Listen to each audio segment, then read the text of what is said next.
प्रधानमंत्री मोदी की सरकार के 7 साल पूरे हो गए। 7 सालों की लोग अपने अपने हिसाब से समीक्षा करने में लगे हैं। इसके साथ ही पूर्व प्रधानमंत्री मनमोहन सिंह सरकार के आखिरी 7 सालों से भी तुलना की जा रही है। ऐसी ही तुलना आइए हम भी करते हैं। प्रधानमंत्री मनमोहन सिंह की सरकार के आखिरी 7 साल यानी 2007 से 2014 तक का शासनकाल और मोदी सरकार का 2014 से 2021 तक का शासनकाल। तिजारत से लेकर सियासत के मोर्चे पर क्या हाल रहा दोनों सरकारों का, आपको बता रहे हैं हमारे वरिष्ठ सहयोगी विजय विद्रोही।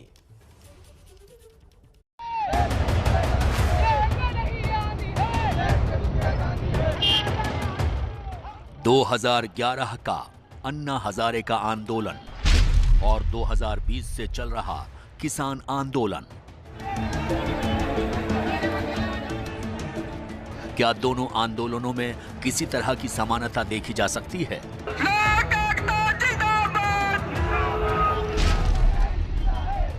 अन्ना का आंदोलन मनमोहन सिंह सरकार के घोटालों के खिलाफ था, जन लोकपाल बनाने की मांग को लेकर था। इस आंदोलन से मनमोहन सिंह सरकार की साख पर बट्टा लगा था।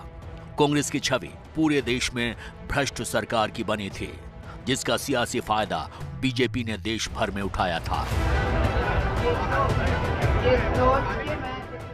साफ है कि 2014 में कांग्रेस की हार की एक बड़ी वजह अन्ना का आंदोलन रहा, जिसने प्रधानमंत्री की कुर्सी पर नरेंद्र मोदी को और दिल्ली राज्य के मुख्यमंत्री की कुर्सी पर अरविंद केजरीवाल को बैठाने में बड़ी भूमिका निभाई।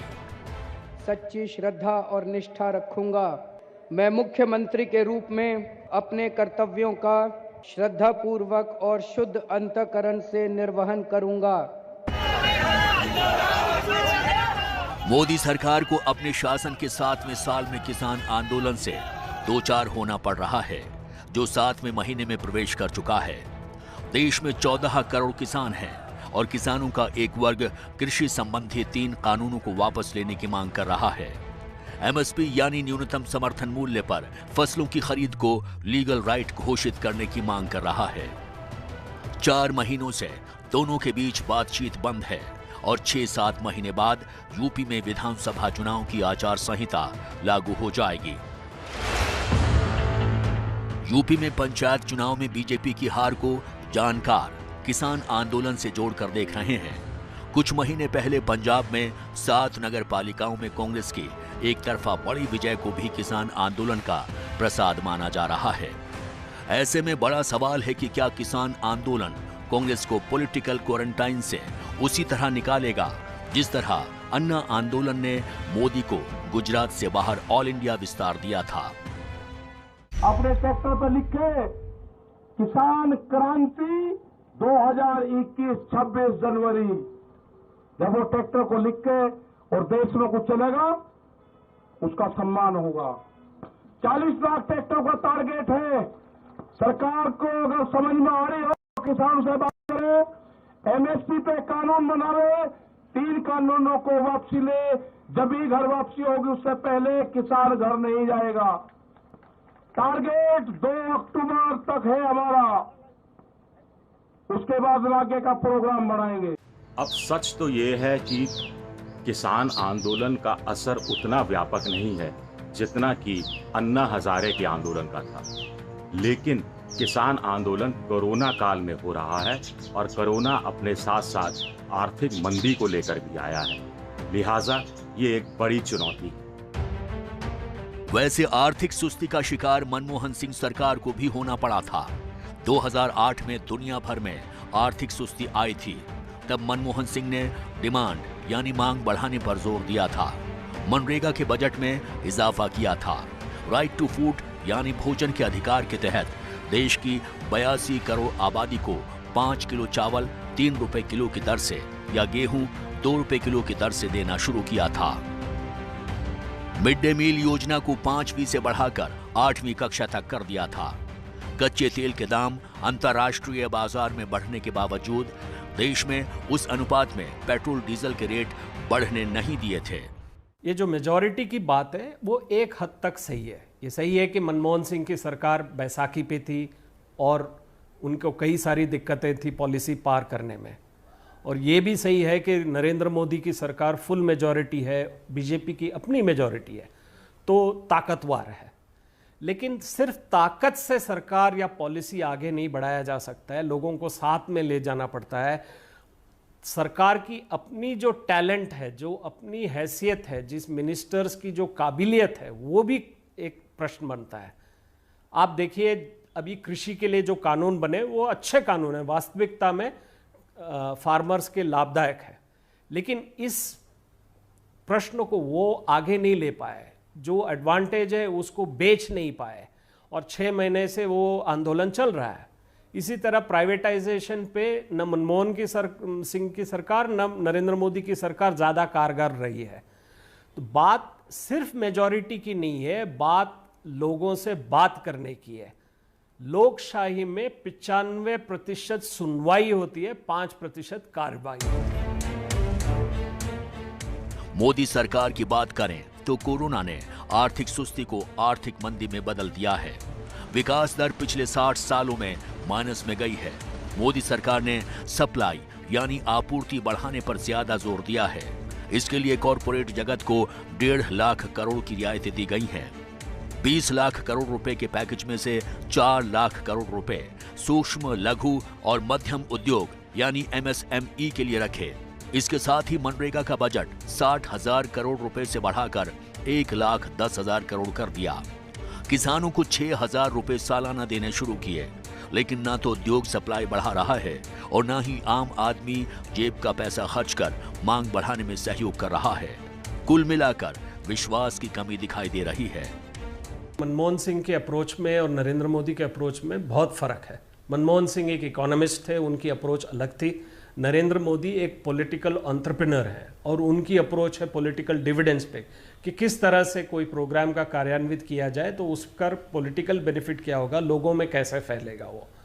एक बड़ी फ़र्क ये भी है कि नरेंद्र मोदी टेक्नोलॉजी का काफ़ी उपयोग करते हैं, जैसे डायरेक्ट बेनिफिट ट्रांसफ़र में किया, उन्होंने जनधन में किया, और जो कोई भी कार्यक्रम में नरेंद्र मोदी खुद अपना दम लगाते हैं, जैसे कि जनधन प्रोग्राम में या ग्रामीण विद्युतीकरण में, वो प्रोग्राम सक्सेसफुल होता है। कई सारे प्रोग्राम्स इस सरकार ने लिए हैं, जैसे स्मार्ट सिटी वगैरह, और वो आगे नहीं बढ़ पाए क्योंकि जो टैलेंट का अभाव है इस सरकार में वो हर साल दिखाई पड़ता है। तो एक जो समानता है वो भी एक इम्पॉर्टेंट चीज़ है। समानता ये है कि देश का जो प्रश्न है वो वहीं के वहीं है कि किस तरह से पैसे जुटाया जाए, किस तरह से प्रोग्राम्स इंप्लीमेंट किया जाए। आखिर में सवाल इकोनॉमी का वहीं पे है सरकार के सामने, आमदनी अठन्नी, खर्चा रुपया। मनमोहन सिंह के शासनकाल को भ्रष्टाचार ले डूबा। अब राहुल गांधी ने चौकीदार चोर है का नारा उछाला था मोदी सरकार के खिलाफ, लेकिन ये नारा पिछले चुनाव में खोटा सिक्का ही साबित हुआ। 1,76,000 करोड़ का 2G घोटाला, 1,86,000 करोड़ का कोलगेट घोटाला। इन घोटालों की गूंज से मनमोहन सिंह सरकार उबर ही नहीं पाई। उस पर विदेशों में जमा काले धन का मसला। हालत ये थी कि मनमोहन सिंह सरकार की साख को बचाने के बजाय कोशिशें यही हो रही थी कि इसकी आंच सोनिया गांधी और राहुल गांधी पर नहीं आए। इस बीच डॉक्टर मनमोहन सिंह ने अमेरिका से परमाणु ऊर्जा को लेकर ऐतिहासिक समझौता किया, यहां तक कि इसके लिए अपनी सरकार भी दांव पर लगा दी। इस समझौते के बाद ही अमेरिका ने भारत पर पूरी तरह यकीन करना शुरू किया और यूरोपियन यूनियन से भी हमारे संबंध प्रगाढ़ हुए। अमेरिका और अन्य देशों से नए आर्थिक, सामरिक और कूटनीतिक रिश्ते बने, लेकिन इन पर छा गया घोटाले का साया और बीजेपी का प्रचार। नरेंद्र दामोदर दास मोदी। इसके विपरीत प्रधानमंत्री मोदी की छवि एक बेहद ईमानदार, राष्ट्रभक्त प्रधान सेवक की रही है, जो दिन में 20 घंटे काम करता है। पॉलिसी पैरालिसिस की जगह ईज ऑफ डूइंग बिजनेस पर जोर रहा। Government has no business in doing business, minimum government maximum governance जैसे नए नारे इजाद हुए। निजीकरण को बढ़ावा दिया गया। सरकारी उपक्रम में विनिवेश के साथ साथ उन्हें बेच डालने की पहल की गई। इसमें एयर इंडिया से लेकर BPCL तक शामिल है। रेलवे में भी निजीकरण की बड़े पैमाने पर शुरुआत हुई। यानी मोदी सरकार ने संदेश दिया कि वो तिजारत और सियासत के संगम को पूरी तरह से बदल देना चाहती है। अपने शासन के अंतिम 7 सालों में डॉक्टर मनमोहन सिंह की कांग्रेस सिकुड़ती चली गई, लेकिन अपने शासन के पहले 7 सालों में नरेंद्र मोदी की बीजेपी का विस्तार होता चला गया है। हम राजनीति के विस्तार की बात कर रहे हैं, चुनावी राजनीति की बात कर रहे हैं। ये एक ऐसा एकमात्र पहलू है जिस पर विपक्ष और पूरा विपक्ष सहमत है कि सचमुच इस क्षेत्र में मोदी सरकार ने बहुत विकास किया है। प्रधानमंत्री मोदी के लिए माना जाता है कि वो 24x7 राजनीति करते हैं। पंचायत से लेकर पार्लियामेंट के चुनाव को पूरी संजीदगी से लेते हैं। सरकार के हर फैसले पर जनता की मुहर चुनाव के जरिए लगवाने में यकीन रखते हैं। चाहे नोटबंदी के बाद की विधानसभा चुनावों में जीत हो या जीएसटी के बाद की बजाय, बीजेपी ने हमेशा इसी तर्क को सामने रखा है। यही वजह है कि बीजेपी मोदी सरकार के सत्ता में पहले साल के समय 7 राज्यों में थी। बीजेपी 7वें साल में अपने सहयोगियों के साथ 17 राज्यों में राज कर रही है। लोकसभा में अपने दम पर 300 से ज्यादा सांसद उसके पास हैं और राज्यसभा में भी उसने पहली बार कांग्रेस को पीछे छोड़ दिया है। प्रधानमंत्री मोदी खुद विधानसभा चुनावों के समय बड़ी संख्या में रैलियां करते हैं और उनके चेहरे को ही सामने रखकर बीजेपी चुनाव लड़ती रही है। अब क्या इतना भारी बहुमत होने का फायदा देश को मिला? क्या देश में बड़े पैमाने पर आर्थिक सुधार हुए? क्या मोदी सरकार संघ के हिंदुत्व के एजेंडे पर पिछले 7 सालों से खरी उतरी? डॉक्टर मनमोहन सिंह मिलीजुली सरकार की मजबूरियों के बीच आर्थिक सुधार की कोशिशें करते रहे। एक तरफ योजना आयोग की मदद ली और दूसरी तरफ सोनिया गांधी की राष्ट्रीय परामर्श परिषद NAC की सलाह। डायरेक्ट बेनिफिट ट्रांसफर यानी DBT की शुरुआत पायलट प्रोजेक्ट के रूप में की गई। सोनिया गांधी की NAC का असर इतना ज्यादा था कि कहा जाने लगा कि मनमोहन सिंह सरकार तो दरअसल झोला छाप लोग ही चला रहे हैं। झोला छाप यानी स्वयंसेवी संगठनों से जुड़े लोग। खैर, GST पर सभी राज्यों को एक मंच पर लाने की असफल कोशिशें हुई। पेट्रोल और डीजल के रेट डीलिंक किए गए। भोजन के अधिकार और मनरेगा के जरिए ग्रामीण अर्थव्यवस्था में जान डालने के प्रयास हुए। मनरेगा को ग्रामीण इलाकों में गरीबी उन्मूलन की दुनिया की सबसे बड़ी योजना बताया गया। 27 करोड़ लोगों को गरीबी की रेखा से निकाला गया। Mahatma Gandhi National Rural Employment Guarantee Scheme is perhaps the UPA government's most popular and successful flagship program. Shri Jairam Ramesh has written in the Samiksha that it is perhaps the largest and most ambitious social security and public works program in the world. Even if statistics do not tell the whole truth, the Mahatma Gandhi Narega story in numbers is a story worth telling.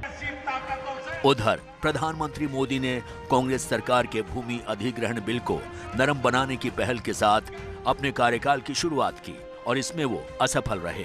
इसी दौरान उन पर suit-boot की सरकार के आरोप लगे।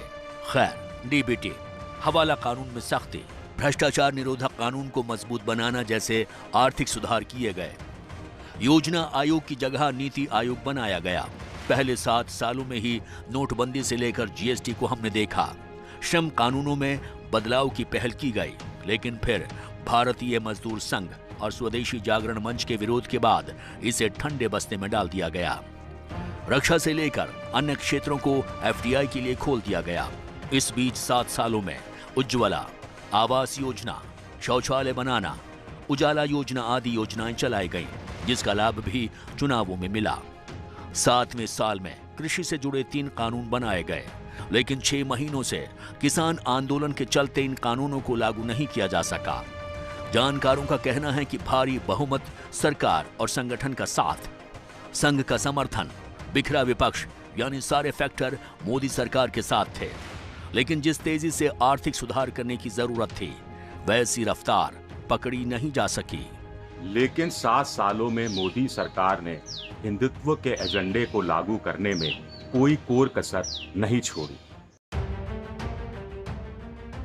मुसलमानों में लगातार 3 बार 3 तलाक बोलने के खिलाफ कानून लाया गया। कश्मीर में धारा 370 हटाई गई। यहां तक कि जम्मू कश्मीर को एक झटके में केंद्र शासित राज्य बना दिया गया। नागरिकता संशोधन कानून लाया गया। नागरिकों की पहचान के लिए नेशनल रजिस्टर ऑफ सिटीजन यानी एनआरसी देश भर में लागू करने की बात बार बार की गई। इस बीच राम मंदिर के मुद्दे पर सुप्रीम कोर्ट के फैसले ने मोदी सरकार को बड़ी राहत दी। बहुत से राज्यों में धर्मांतरण विरोधी कानून को लाया गया या पहले से मौजूद कानून को और ज्यादा सख्त बनाया गया। गोकशी के खिलाफ कानून लाए गए। अब समान नागरिक संहिता यानी यूनिफॉर्म सिविल कोड की बात हो रही है। डॉक्टर मनमोहन सिंह ने सत्ता से जाते जाते कहा था कि समकालीन मीडिया और विपक्ष के मुकाबले इतिहास उनके प्रति अधिक नरम रुख अपनाएगा। विपक्ष से उनका आशय बीजेपी से था, उस समय प्रधानमंत्री पद के उम्मीदवार नरेंद्र मोदी से था। अब मनमोहन सिंह की कुर्सी पर मोदी हैं। पता नहीं नरेंद्र मोदी जब पीछे मुड़कर देखते हैं तो पिछले 7 साल के शासन के बारे में क्या सोचते हैं। विजय विद्रोही, एबीपी न्यूज, जयपुर।